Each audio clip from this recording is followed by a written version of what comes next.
नमस्कार, मैं रविंद्र सर आप सभी का अपने इस YouTube चैनल पर स्वागत करता हूं।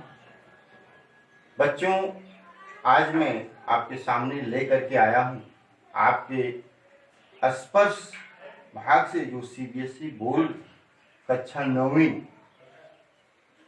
कोर्स बी का पाठ्यक्रम है। मैं लेकर के आया हूं रहीम दास जी के दोहे। इससे पहले हम रहीम दास जी के दोहे के बारे में पढ़ें, हम जान लेते हैं रहीम दास जी कौन थे और इनका जन्म कब हुआ। तो रहीम दास जी का जन्म लाहौर, जो अब पाकिस्तान में है, हुआ था और 1556 ईस्वी में। रहीम दास जी का पूरा नाम अब्दुल रहीम खान खाना था। अब्दुल रहीम खान खाना जी अरबी, फारसी, संस्कृत और हिंदी के बहुत अच्छे जानकार थे। इन्होंने जो अपने रचनाएं की, जो इन्होंने पद गाए, उसमें इनका जो विषय रहा वह श्रृंगार का या तो विषय रहा, या नीति परक रहा, या भक्ति। इनकी जो कुछ रचनाएं हैं, इन्होंने रहीम सतसई लिखी है, श्रृंगार सतसई लिखी है, मदनाष्टक लिखी है और दास पंचाध्याय लिखी। सन 1626 ईस्वी में रहीम दास जी की मृत्यु। यह जो रहीम दास जी के दोहे आपके हैं, ये सभी दोहे नीति परक हैं और हमको किसी न किसी रूप में ज्ञान देने का कार्य ये दोहे कर रहे हैं। हम आते हैं पहले दोहे पर। कहते हैं कि रहीमन धागा प्रेम का मत तोड़ो चटकाए, टूटे फिर ना मिले, मिले गांठ पर जाए। कहते हैं रहीम दास जी इस दोहे के माध्यम से यह कहना चाहते हैं कि हमको एक दूसरे के प्रति प्रेम भाव से रहना चाहिए और कभी भी उसके प्रेम को हमें रूठने नहीं देना। ये कहना चाहते हैं रहीम दास जी अपने पद में कहते हैं कि हमको कभी भी आपस में प्रेम के धागे को तोड़ना नहीं चाहिए, प्रेम रूपी धागे को तोड़ना नहीं चाहिए। रहीमन धागा प्रेम का मत तोड़ो चटकाए। हमको क्या करना चाहिए? रहीम दास जी कहते हैं कि हमको प्रेम रूपी धागे को कभी भी तोड़ना नहीं चाहिए, अर्थात एक दूसरे के प्रेम को हमको अपने हृदय के अंदर सजोए रखना चाहिए। अपने प्रिय का कभी भी रूठना हमारे साथ नहीं होना चाहिए। कहते हैं कि टूटे फिर ना मिले, मिले गांठ पर जाए।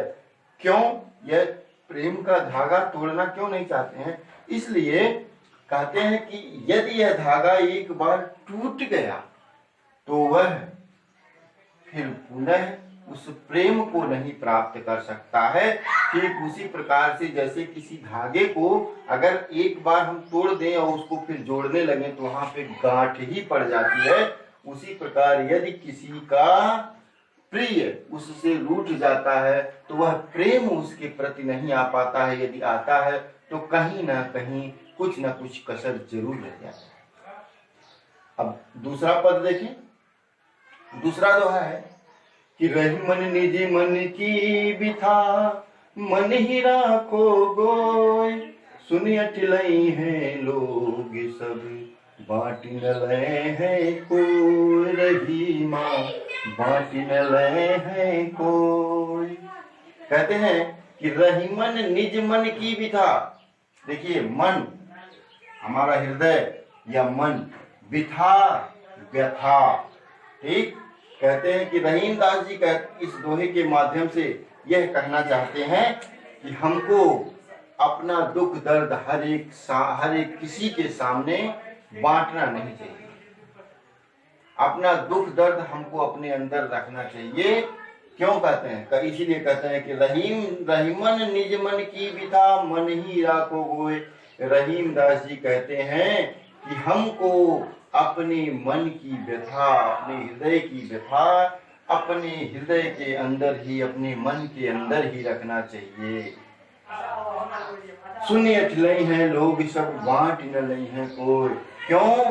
क्योंकि जब हम अपना दुख दर्द किसी के सामने हमेशा प्रकट करेंगे, उसको कोई बांटने वाला नहीं है।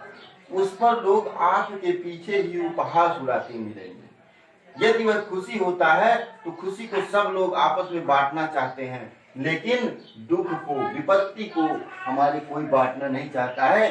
इसीलिए रहीमदास जी कहते हैं कि हमको अपने मन की व्यथा अपने मन के अंदर दबा करके रखनी चाहिए, किसी के सामने प्रकट नहीं करना चाहिए। क्योंकि उसको लोग हमारा दुख दर्द यदि सुनेंगे तो उस पे सिर्फ और सिर्फ हमारे पीठ पीछे उपहास उड़ाएंगे, उसको कोई बांटेगा नहीं, हमारा दुख दर्द कोई कम नहीं करने वाला है। तीसरा दोहा देखें, एक साधे सब सधे, सब साधे सब जाए, रही मन मूल ही सींची वो फूले फले अघाय। रहीमदास जी कहते हैं, इस दोहे के माध्यम से कहना चाहते हैं कि हमको एक ही ईश्वर की आराधना करनी चाहिए। हमको कोई भी काम करना चाहिए यदि तो एक काम के प्रति मेहनत और लगन से करना चाहिए। हमको कई कामों को एक साथ करने का प्रयास नहीं करना चाहिए। इस दोहे के माध्यम से सीख देना चाहते हैं। कहते हैं कि एक साधे सब सधे, सब साधे सब जाए, और रहीमन मूल है सींची वो फूले फले अघाय। रहीमदास जी कहते हैं कि हमको एक ही ईश्वर की आराधना करनी चाहिए। हमको एक ही ईश्वर की आराधना करनी चाहिए। तरह तरह के अज्ञानता में नहीं फैलना चाहिए। कहने का मतलब यह है कि हमको उस ईश्वर रूपी शक्ति के प्रति तरह तरह के हमको भटकाव हमारे अंदर नहीं होना चाहिए। क्यों? क्योंकि रहीमदास जी कहते हैं कि मूल, जिस प्रकार से किसी पौधे के मूल को, उसकी जड़ को, किसी पौधे के मूल को, उसके जड़ को सींचने पर उसमें फल फूल लगता है, उसको संसार उससे तृप्त होता है। उस पौधे के कभी हम पत्ते को नहीं सींचते हैं। जब हम उस पौधे के जड़ को सींचेंगे, उस पौधे के सभी पत्ते, सभी डालियां पानी, जल, भोजन अपना सब कुछ पा जाएंगे और वो अपना फल आदि देंगे। उसी प्रकार से हमको एक ही ईश्वर की आराधना करना चाहिए। हमको अन्यत्र भटकना नहीं चाहिए। इससे हमको ज्ञान की प्राप्ति हो जाएगी, ईश्वर की प्राप्ति हो जाएगी। अगला दोहा देखें, चित्रकूट में रमि रहे, रही मन अवध नरेश, जा पर विपदा परत है, सो आवत यह देश। कहते हैं रहीमदास जी इस दोहे के माध्यम से चित्रकूट की शांति के बारे में वर्णन करते हैं और साथ ही साथ भगवान राम के उस समय का वर्णन करते हैं जब उनको वनवास हो गया था और वनवास के समय वह चित्रकूट में गए हुए थे कुछ दिनों के लिए ठहरने के लिए।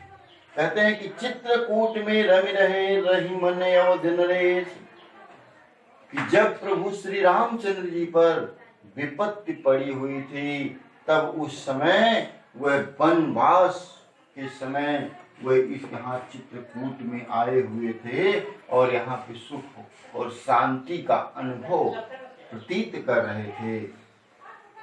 जा पर विपदा पड़त है, सो आवत यह देश। वह चित्रकूट की शांति के बारे में बताते हैं। कहते हैं कि जिस व्यक्ति पर, किसी भी व्यक्ति पर विपदा मतलब विपत्ति, विपदा मतलब क्या होता है? विपत्ति। जिस किसी भी पर विपत्ति पड़ती है वह यहाँ पर आता है और यहाँ पे सुख और शांति पाता है। इसका दूसरा अर्थ भी देख लें कि जब चित्रकूट में रवि रहे, और रहमान अवध नरेश। दूसरा अर्थ हम आपको बता रहे हैं। एक अर्थ तो वह हो गया, दूसरा अर्थ इसका देखें कि जब प्रभु श्री रामचंद्र जी पर विपत्ति पड़ी हुई थी तब वह चित्रकूट के इस स्थान पर आए हुए थे, चित्रकूट में आए हुए थे जहाँ पर विपदा पड़त है सो आवत्य देश। और जब भी संसार में किसी के ऊपर किसी प्रकार की विपत्ति पड़ती है वह यहाँ पर आता है, और खुश रहने पर वह कभी नहीं आता है। जिसके ऊपर विपत्ति पड़ती है वही यहाँ पर आता है। पांचवा दोहा देखें। दीर्घ दोहा अर्थ के आखर थोरे आय, ज्यों रहीम नत कुंडली सिमित कूद चढ़ आए। देखिए दीर्घ मतलब बड़े, अर्थ आखर अक्षर, थोड़े थोड़े। कुंडली को दो अर्थों में समझना चाहिए। कुंडली वह होता है जैसे किसी भी चीज को सिकोड़ करके एक छोटी सी गांठ के रूप में बना दिया जाए, या सर्कस में आपने देखा होगा कि यूं गोले के आकार का एक रिंग बनाते हैं, गोले के आकार का एक रिंग बना देते हैं, किसी बड़े राड को गोले के आकार का रिंग बना देते हैं। और इसमें क्या करते हैं, नट लोग जब सर्कस दिखाते हैं तो इसी के अंदर से प्रवेश करके कूदते हैं। या आप यह जान सकते, या ध्यान दें, जैसे आप कोई बहुत लंबा चौड़ा कोई सामान हो उसको खूब तेजी के साथ उसको बांध दिया जाए, गोल आकार में कर दिया जाए या छोटा मोटा कर दिया जाए तो उसको फेंकने पर बहुत ऊंचाई तक चला जाता है। उसी चीज को रहीम दास जी इस दोहे के माध्यम से बताना चाहते हैं कि थोड़े ही शब्दों में अधिक बात कह दिया जाता है। इस दोहे के माध्यम से, दोहों के माध्यम से थोड़े ही शब्दों में अधिक बातें कह दिया जाता है। कहते हैं कि दीर्घ दोहा अर्थ के आखिर थोड़े आए।